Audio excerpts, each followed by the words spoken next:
E se eu dissesse para você que o segredo por trás da ascensão de um bilionário da tecnologia ou até a sobrevivência de um império antigo não se resume à economia Uhum. ou à sociologia clássica?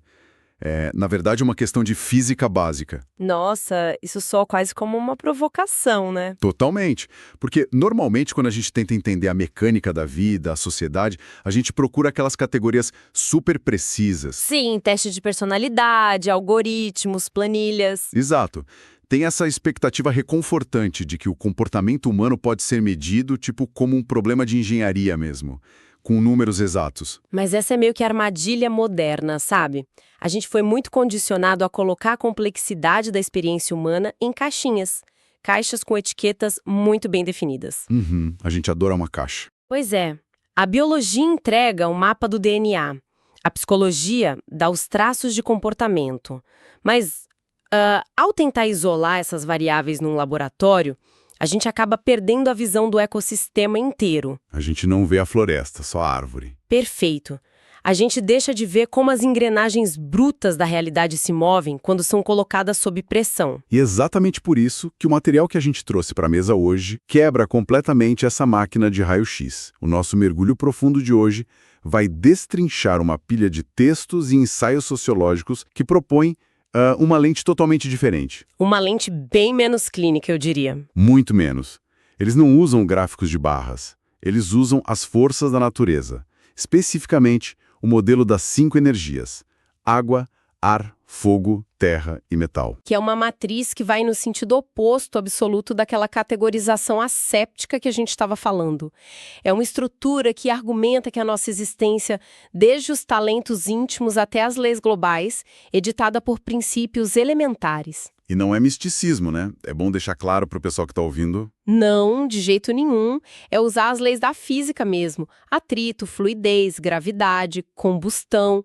Tudo isso como um espelho para a mecânica da sociedade. Então a nossa missão hoje não é ler um horóscopo glorificado. A gente vai desconstruir esses textos para entender como essa estrutura tenta decodificar a experiência humana operando em 3 níveis. Os 3 níveis fundamentais. Isso. Primeiro, o nível micro, do que a gente é feito. Segundo, o nível da ação, como a gente usa isso para subir na vida. E terceiro, o nível macro. Quais são as superestruturas invisíveis que ditam as regras do tabuleiro em que a gente nasceu. E já aviso que é uma jornada que vai exigir que a gente deixe de lado a nossa moralidade convencional por uns minutos. Com certeza. Porque quando você substitui conceitos abstratos, tipo status, por elementos físicos de pressão, a lógica implacável do mundo faz um sentido que chega a ser assustador. Certo, então vamos destrinchar isso, começando pelo alicerce. O nível micro, as características do indivíduo.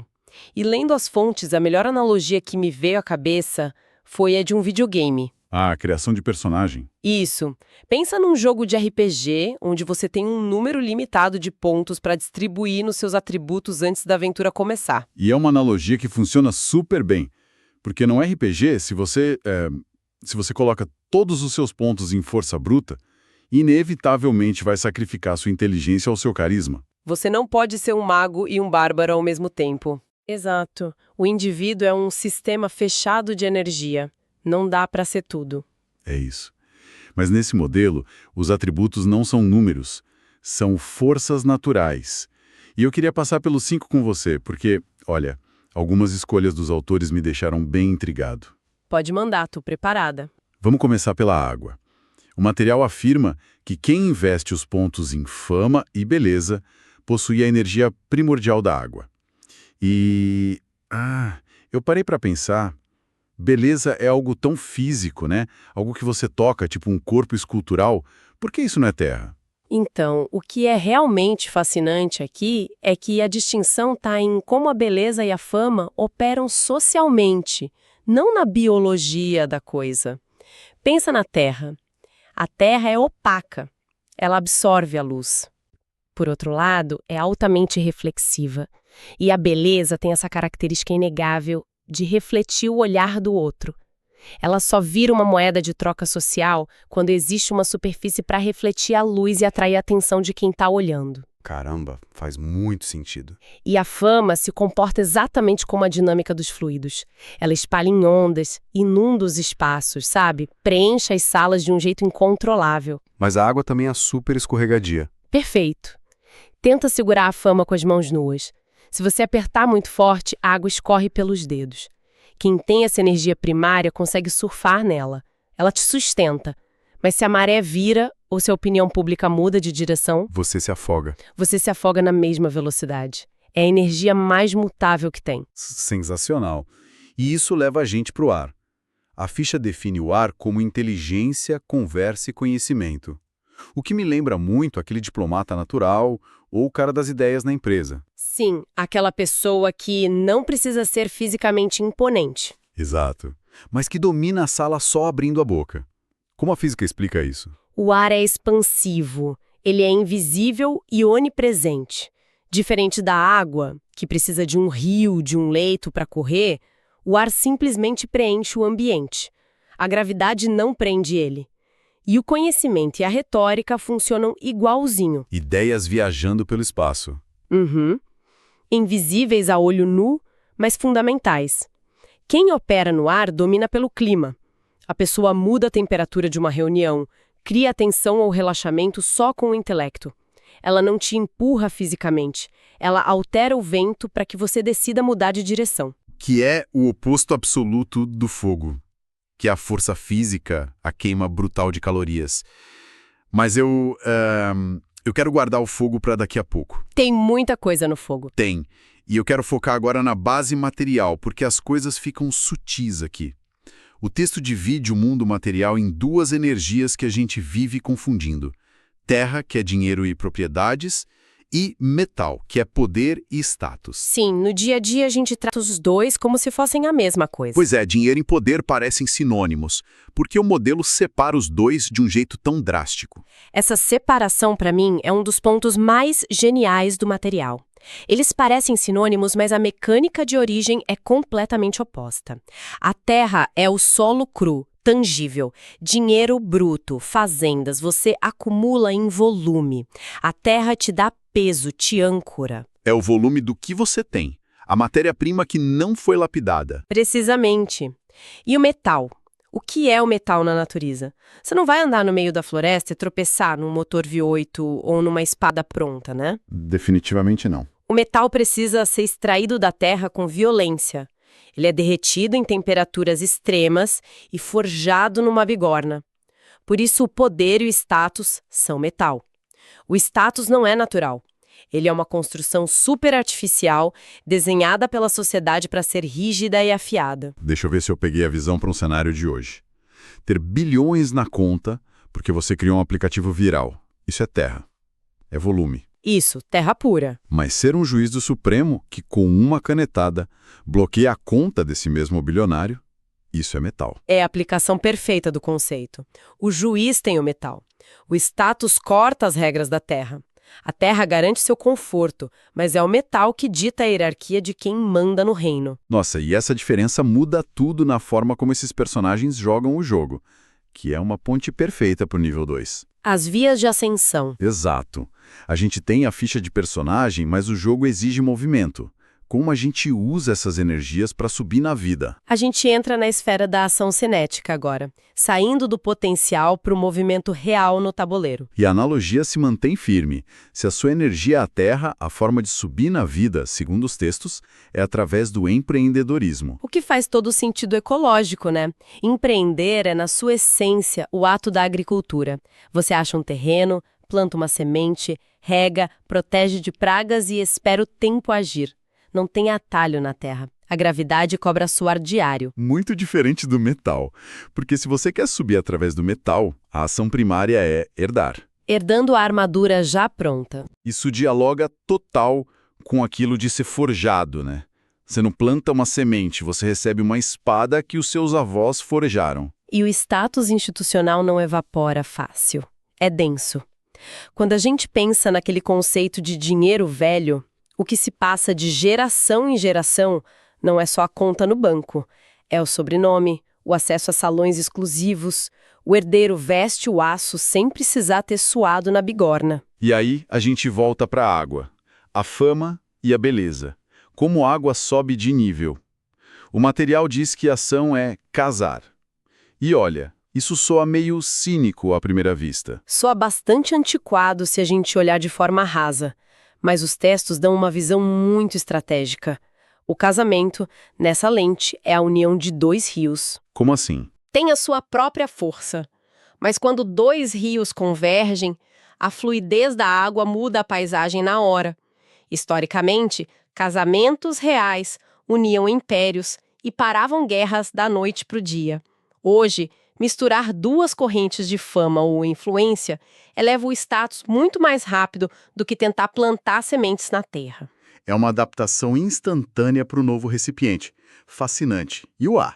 O intelecto. Como transformar ideias em status? O modelo chama isso de sorte.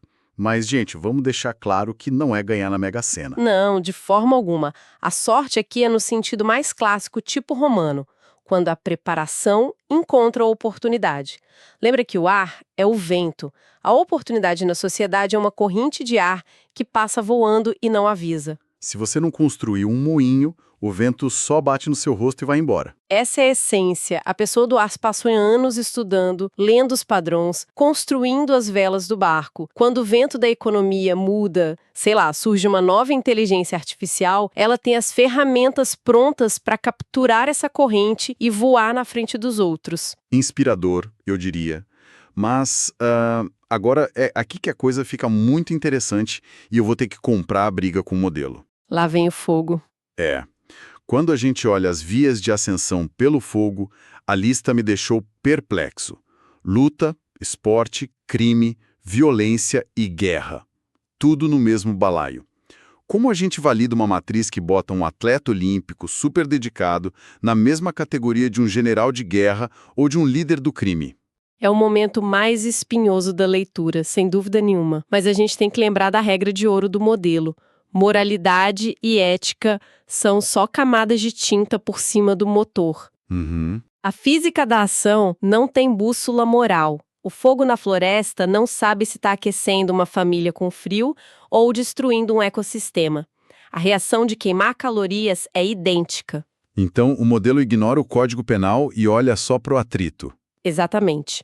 O que o esporte de alto rendimento e a guerra compartilham no nível mais cru são formas de ascensão baseadas no confronto direto, num jogo de soma zero. Para você ganhar, alguém tem que perder. Isso. A elevação de status depende de você dominar fisicamente ou taticamente um adversário. É energia cinética sendo gasta para amassar um obstáculo. Um lutador de boxe usa força bruta para quebrar a defesa do outro, só que com regras e um juiz validando. O general conquista um território pelo poder bélico. O fogo é o atrito, a agressão e o desgaste calórico. Caramba! Quando você tira a convenção social e olha para o motor, a mecânica é idêntica. Subjugar o outro lado para subir um degrau. É uma visão brutal da nossa espécie. E que serve de introdução perfeita para o terceiro nível da nossa análise. O nível macro, porque a gente chega no limite do indivíduo, né? Nem o general mais temível ou o empreendedor mais genial operam no vácuo. Não mesmo. Eles pisam num tabuleiro que já tem regras de geografia e de clima muito implacáveis. Voltando para o RPG, é a regra do servidor, a geografia do mapa. E essas grandes forças também seguem as 5 energias. E se a gente conectar isso com o panorama geral, começamos pela Terra, que no nível macro é o próprio ambiente. O espaço físico literal onde a gente nasce. Sem a geografia não tem jogo. O clima, a fertilidade do solo, o acesso a rios. E se impõe um teto natural porque o seu esforço individual consegue produzir de cara. A Terra distribui as cartas. Exato. É o chão irrevogável. E sobre esse chão, flui a água. E a transição do indivíduo para o macro aqui é brilhante. A água macro não é beleza global. O modelo define a água estrutural como o tamanho da comunidade. E isso levanta uma questão super importante. Pensa na diferença entre viver uma vila de 300 pessoas e numa megalópole tipo São Paulo. A vila é uma poça d'água. Rasa. Super rasa. Se você joga uma pedrinha ali, a onda bate na margem e volta na sua cara instantaneamente. Todo mundo sabe o que você fez, a reputação tem pouca margem de erro, o atrito é gigante, E a megalópole é o oceano. o oceano profundo, as correntes são gigantescas, você pode sumir no anonimato, mudar de nome, de profissão, e os seus pequenos erros são engolidos pela vastidão da água. O tamanho da comunidade dita a pressão atmosférica sobre a sua liberdade. E o fogo ressurge no macro como sistemas e relações de força. Não são mais dois lutadores no ringue, mas sim quem detém o monopólio da violência: o Estado, a polícia, o exército. É o aparato de coerção. A ameaça latente de que, se as regras quebrarem, vai ter uma resposta física brutal para manter a ordem. É o Leviatã que paira sobre a sociedade pelo calor. Só que para esse Leviatã não botar fogo em tudo, a sociedade precisou forjar uma armadura resistente a esse calor, a superestrutura do metal. E o material chama isso de crença religiosa. O que, olha, me fez torcer o nariz no início. Eu imagino. A gente tende a pensar na fé como ar, né? Algo espiritual, etéreo. Exato, não como algo pesado e de aço. Mas o truque aqui não é olhar para a teologia, e sim para a função sociológica histórica. A crença institucionalizada opera como metal. Lembra, o metal estabelece limites rígidos.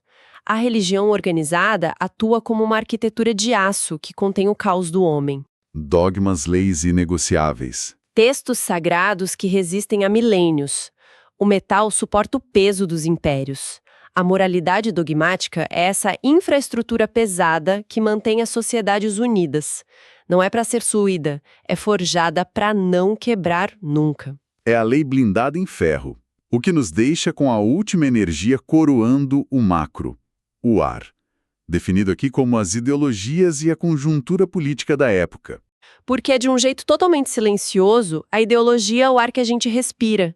Ninguém acorda de manhã pensando ativamente: como o sistema neoliberal afeta meu café hoje? A gente só abre a janela e respira. A ideologia não precisa de policiais ou de peso físico para existir, ela é invisível. A gente não vê o vento, a gente só vê as árvores da economia se curvando para onde ele sopra. A conjuntura dita o que tem valor. Infiltra na nossa linguagem, muda a cultura pop, é a força mais abrangente de todas, porque mesmo num território dominado pelo fogo, a ideologia consegue entrar por baixo da fresta da porta. Então, no fim das contas, o que tudo isso significa? A gente dissecou fama, empreendedorismo, monopólio da violência, ideologia. O que quem nos escuta agora pode levar desse mapa existencial maluco? É a constatação de que o nosso sucesso ou fracasso raramente é só culpa da nossa força de vontade isolada. Existe uma física super complexa nas relações. Se você usar a força bruta do fogo contra um dogma de metal, você só vai gerar estilhaços e se machucar. Dá para aplicar isso amanhã no trabalho. O pessoal pode olhar para o próprio escritório e pensar: poxa, eu estou tentando usar a minha criatividade do ar num departamento que funciona pelas regras burocráticas e rígidas do metal. Por isso eu estou surtando. E esse seu exemplo toca na ferida, na reflexão mais profunda e até um pouco dolorosa do material. Porque existe a crítica do determinismo, né? Se eu nasci água, eu tô condenado a falhar num mundo de terra. A famosa teoria da fricção elementar. Exatamente. Se existe um desalinhamento profundo entre o que você é e a superestrutura onde você opera, isso explica grande parte daquele mal-estar moderno. Aquela ansiedade crônica de não pertencer. Se a sua mente opera como ar, livre e comunicativa, mas o seu setor de trabalho te impõe o peso sufocante do metal, vai ter sofrimento. O ar tenta expandir, a caixa de metal esmaga. A gente acha que o problema é um emprego, mas na base é um choque de forças primordiais incompatíveis. Você passa a vida inteira se sentindo quebrado porque a sua água não consegue penetrar numa rocha maciça, quando, na verdade, você só estava tentando navegar num oceano profundo usando o mapa de um deserto. É uma mudança de perspectiva gigante. Com certeza. Uma provocação gigantesca para a gente levar para o dia a dia por muito tempo depois de tirar os fones. Muito obrigado a todo mundo que nos acompanhou em mais esse mergulho profundo pelas engrenagens invisíveis do mundo.